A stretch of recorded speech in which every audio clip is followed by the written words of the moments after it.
நண்பர்கள் எல்லாருக்கும் வணக்கம். இன்றைக்கி வந்து நம்ம என்ன பார்க்கலாம் அப்படின்னு சொல்லி பார்த்தீங்கன்னா, எக்கனாமிக் கிளாஸஸ் வந்து பார்க்கலாம். ஆல்ரெடி பார்த்தீங்கன்னா எக்கனாமிக் கிளாஸஸில் வந்து நம்ம ஒன்லைனர் வந்து அப்டேட் பண்ணி கொடுத்துட்ருக்கோம். ஸோ இன்றைக்கி வீடியோஸில் வந்து நம்ம நேர்முக வரிகள் பற்றி பார்க்கலாம். சரிங்களா?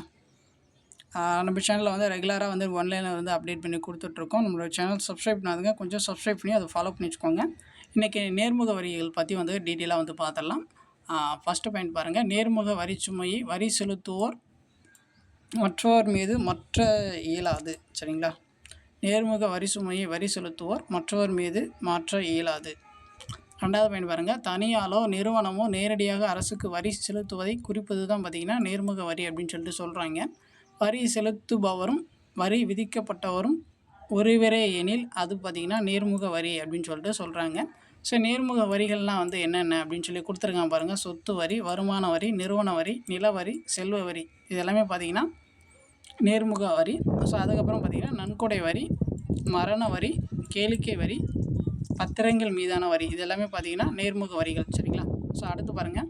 ஸோ இந்தியாவில் விதிக்கப்படுகின்ற நேர்முக வரிகளில் மிக முக்கியமான வரி வந்து எது அப்படின்னு சொல்லி பார்த்திங்கன்னா வருமான வரி. இந்தியாவில் முதலில் வந்து இந்த வருமான வரியை வந்து யார் வந்து அறிமுகம் செஞ்சாங்க அப்படின்னு சொல்லி பார்த்திங்கன்னா சர் ஜேம்ஸ் வில்சன் 1860 வந்து இந்த வருமான வரியை வந்து அறிமுகம் செஞ்சு வச்சுருப்பார். அடுத்து பாருங்கள். தனிநபர் பெறுகின்ற வருமானத்தின் அடிப்படையில் விதிக்கப்படும் வரி தான் பார்த்திங்கன்னா வருமான வரி அப்படின்னு சொல்லிட்டு சொல்கிறாங்க. ஸோ அடுத்து பாருங்கள். நிறுவனங்கள், அலுவலகங்கள் ஆகியவை ஈட்டும் லாபத்தின் மீது விதிக்கப்படும் வரி தான் பார்த்திங்கன்னா நிறுவன வரி அப்படின்னு சொல்லி சொல்கிறாங்க.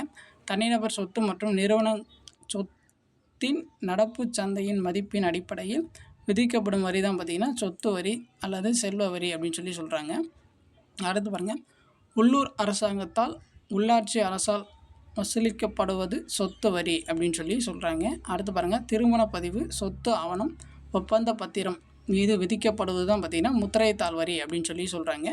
அடுத்து பாருங்கள். மாநில அரசால் பொழுதுபோக்கு நிகழ்வுகளுக்காக வசூலிக்கப்படுவது தான் பார்த்திங்கன்னா பொழுதுபோக்கு வரி அப்படின்னு சொல்லி சொல்கிறாங்க. ஸோ அடுத்து பாருங்கள். அன்பளிப்பின் மதிப்பை பொறுத்து அன்பளிப்பு பெறுபவர் அரசுக்கு செலுத்துவது தான் பார்த்திங்கன்னா அன்பளிப்பு வரி அப்படின்னு சொல்லி சொல்கிறாங்க. ஸோ அடுத்து பாருங்கள். மத்திய அரசு விதித்து மாநில அரசுகளால் வசூலிக்கப்படுவதே தான் பார்த்திங்கன்னா முத்திரை வரிகள் அப்படின்னு சொல்லி சொல்கிறாங்க. ஸோ அவ்வளோதான். இன்றைக்கி பார்த்திங்கன்னா நம்ம நேர்முக வரிகள் வந்து பார்த்துருக்கோம். நாளைக்கு வந்து நம்ம மறைமுக வரிகள் வந்து பார்க்கலாம். சரிங்களா? உங்களுக்கு வேறு ஏதாச்சும் டவுட் இருந்துச்சுன்னா நீங்கள் வந்து கமெண்ட் பண்ணுங்கள், நம்ம வந்து ரெஸ்பான்ஸ் பண்ணுவோம். சரிங்களா? நம்மளோட சேனல் சப்ஸ்கிரைப் பண்ணுங்கள், கொஞ்சம் சப்ஸ்கிரைப் பண்ணி அதை ஃபாலோ பண்ணி வச்சுக்கோங்க. தேங்க்யூ.